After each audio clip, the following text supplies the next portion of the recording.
Thomas the Tank Engine puffed happily along his branch line with Annie and Clarabelle. Sir Topham Hatt was waiting on the platform. He looked at his watch. "Well done, Thomas. You are right on time and really reliable." "Thank you, sir," whistled Thomas. "Ooh, right on time and really reliable," hummed the coaches. But the big engines were not feeling cheerful at all.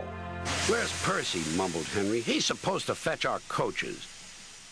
"We get no rest," complained James.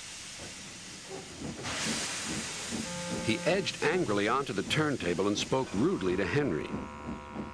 "What's the matter, Henry? There's no rain today. Stop worrying and do some work instead." "I'm not afraid of getting wet anymore," huffed Henry. "Anyway, you look silly enough to be a clown. You should join the circus." "Oh," whistled Percy. "So you've heard the news?" "What news?" "About the circus." "Percy, what are you talking about?" "The circus has arrived," explained Percy. "I've been shunting special cars. Sir Topham Hatt needs your help, too." The engines soon forgot to be tired and cross, until it was time for the circus to leave. Then Gordon and Henry were cross all over again when James got to pull the train away.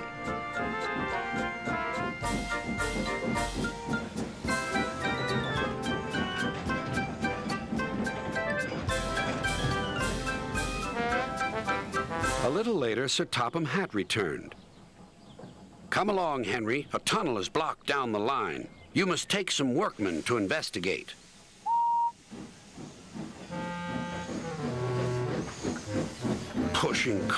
pushing cars," grumbled Henry. They stopped outside the tunnel. The workmen went inside.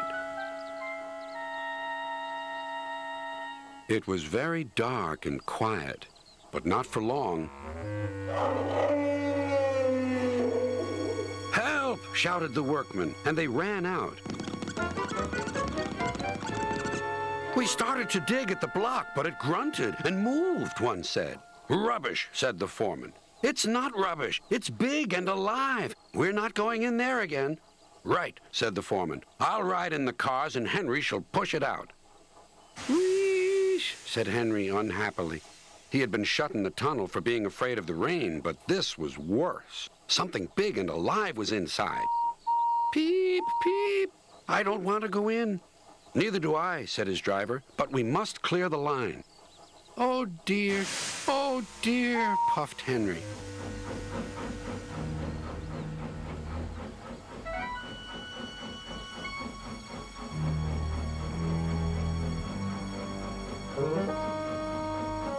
Then there was trouble. The block was indeed alive and very strong. It began to push the train backwards. Out of the tunnel came Henry, then the cars, and last of all, a large, cross elephant. "Well, I never!" cried the foreman. The workman gave him some cake. He drank 3 buckets of water and was just about to drink another when Henry let off steam. Cried the elephant. Water went all over Henry. Poor Henry. The elephant and his keeper were soon reunited, but Henry was most upset. "An elephant pushed me. An elephant hooshed me." That night he told the other engines all about it. Gordon and James felt sorry for Henry, but still teased him. "First the rain, then an elephant. Whatever will you be afraid of next?" "Never mind, Henry," murmured Thomas. "I think you were brave today, and really reliable, too." Gordon the big engine and Thomas the tank engine puffed buffer to buffer back home. It had been a busy day. First, Thomas had teased Gordon about the time that the big engine had slid into a ditch. Then Thomas fell down a mine and Gordon came to his rescue. "Remember, Thomas," called Gordon grandly, "united we stand, together we fall. You help me, and I'll help you." "I'll remember," replied Thomas, "but I hope Sir Topham Hatt forgives us soon." Suddenly, they noticed something. As the two engines whistled into the sheds, everywhere they looked, they saw paint pots and painters. "Bust my buffers," said Thomas. "What's happening?" "Shh," whispered Percy. "Sir Topham Hatt's going to tell us now. Ladies and gentlemen and engines, I am honored to inform you that Her Majesty the Queen herself is coming here to visit us. Now, on with the preparations." The engines wondered who would pull the royal train. "I'm too old to pull important trains," said Edward. "I'm in disgrace," sighed Gordon. "He'll choose me, of course," boasted James. "You," snorted Henry, "you can't climb hills." "He will ask me to pull the train, and I'll have a new coat of paint." Then the rain came. Henry's driver and fireman covered up their cab to keep dry. A painter was on the ladder above the line. Henry's smoke blew high into the air. The painter couldn't see. Both he and the paint pot fell all over Henry. Poor Henry. "Well, you're not a pretty picture," sneered the painter. Sir Topham Hatt spoke next. "You look like an iced cake, Henry. That won't do for the royal train. I must make other arrangements."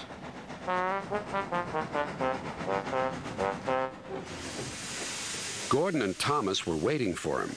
Please, sir. "One at a time," replied Sir Topham Hatt. "Yes, Gordon? May Thomas have his branch line again?"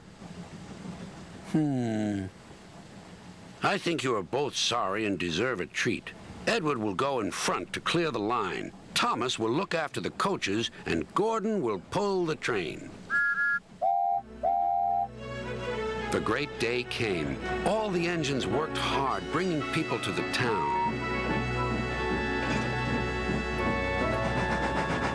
Thomas sorted out their coaches in the yard.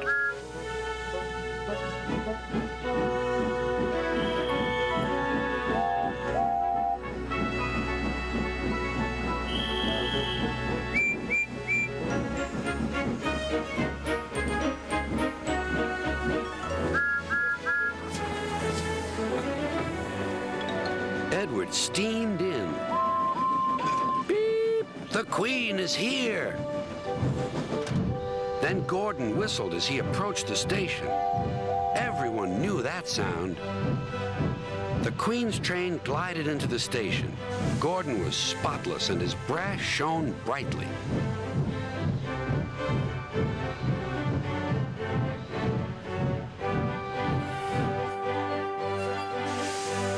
Sir Topham Hatt stood to attention. "Welcome, ma'am." The Queen thanked him for a splendid run and asked to see all the engines. "Beep, beep," whistled Toby and Percy. "Shh," hissed Henry and James. But Toby and Percy didn't care. "3 cheers for the Queen!" "Beep, beep," whistled the engines. When it was time to leave, the Queen spoke specially to Thomas, who fetched her coaches, then to Edward, and finally to Gordon, who took her away. No engines ever felt prouder than those on Sir Topham Hatt's railway. It sounds like there's a new friend on Sprout. Hi, Mama! Hi, Mama! Mama Mirabelle is here with home movies to share. It's movie time! Meet new friends and learn about exotic animals. Wow!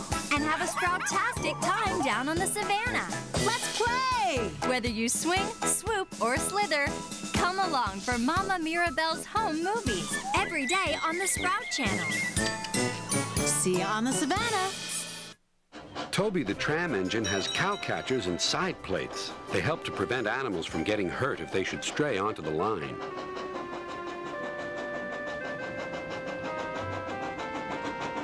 Daisy thought Toby's fenders were silly. "You're afraid of getting hurt yourself," she flounced. "I'm not," huffed Toby. "Yes, you are. I don't have stupid cowcatchers, but I'm not frightened. I'd just toot and they'd all go away." "But they don't," said Toby. "They would with me." Animals always run if you toot and look them in the eye. Even bulls? Even bulls, said Daisy.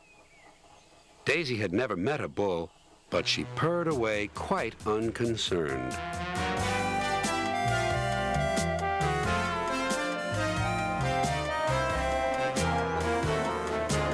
She tooted at a farm crossing, and a horse and cart halted while she went by. She said, "It's easy. I just toot, and they all stand aside. Poor little Toby. I'm sorry he's frightened."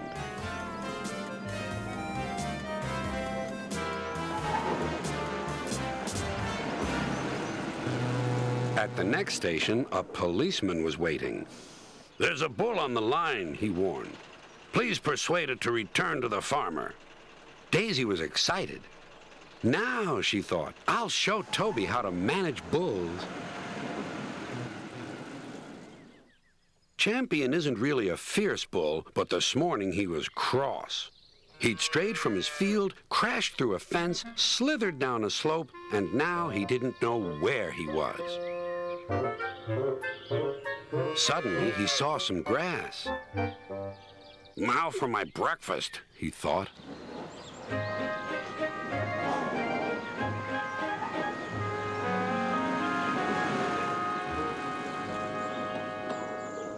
"Ooh," tooted Daisy. "Go on." Champion was too busy chomping to take any notice. "Ooh," said Daisy again. Champion kept grazing. This is all wrong, thought Daisy. How can I look him in the eye if he won't turn around? At last, he did. Said Champion. "Ooh, oh," murmured Daisy. "Why doesn't he run away?" "Go on, Daisy," said her driver. "He's harmless." "Yes," said Daisy unhappily. "You know he's harmless, and I know he's harmless. But does he know? Look at his horns. If I bumped into him, he might hurt them. The farmer wouldn't like that." Champion sniffed at Daisy. "Ugh," said Daisy, and that was that. Daisy did no more.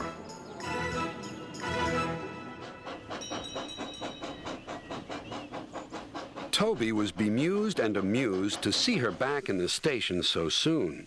"Bulls always run if you toot and look them in the eye, eh, Daisy?" Daisy stayed silent. "Ah, well," continued Toby, "we can live and learn. I'd better chase him away for you, I suppose." He clanked away to find Champion.